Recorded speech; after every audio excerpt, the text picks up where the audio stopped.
Meditate చేయి. బాలు గారు కూడా ఎంత బాగా పాడారు.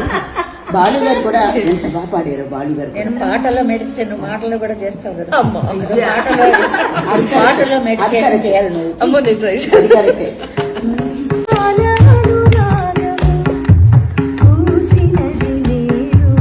இந்திய அளவுல தன்னுடைய குரலால கோடிக்கணக்கான ரசிகர்களை கவர்ந்த பாடகி தான் எஸ் ஜானகி அவர்கள். இந்திய திரைத்துறையில 48,000க்கும் அதிகமான பாடல்களை பாடி ஃபேன்ஸ் மத்தியில நீங்காத இடத்தை பிடிச்சவங்க. இவங்க தன்னுடைய 82வது வயதுல இப்ப உயிரிழந்திருக்காங்க. அவங்களுடைய மறைவுக்கு பலருமே அவங்களோட இரங்கலையும் தெரிவிச்சிட்டு வராங்க. 1957ல விதியின் விளையாட்டு அப்படின்ற படம் மூலமா தான் பின்னணி பாடகியா அறிமுகமானவங்க எஸ் ஜானகி அவர்கள். அண்ட் இந்த வருஷமே 6 மொழிகள்ல பாடி வலுவான தொடக்கத்தையும் கொடுத்திருந்தாங்க. கிட்டத்தட்ட இந்திய மொழியில மட்டும் 48,000க்கும் அதிகமான பாடல்களை பாடி ஒவ்வொரு மொழியிலுமே தனக்கான லட்சக்கணக்கான ரசிகர்களையும் சம்பாதிச்சிருக்காங்க. இதுல அவங்களுடைய தனித்திறமையே என்னன்னா, தமிழ்ல பாடுற பாட்டை தமிழ்லையும், தெலுங்குல பாடுற பாட்டை தெலுங்குலையும், ஹிந்தியில பாடுற பாட்டை ஹிந்திலையும், மத்த மொழியில பாடுற பாட்டை தெலுங்குலையுமே எழுதி வச்சுட்டு பாடுறதே வழக்கமா வச்சிருக்காங்க. இசையமைப்பாளர்கள் MS விஸ்வநாதன்ல இருந்து அனிருத் வரைக்குமே ஜானகி அம்மா 60 ஆண்டு காலம் பல மொழிகள்ல பாடி இசை தலைமுறைகளையே பார்த்தவங்க.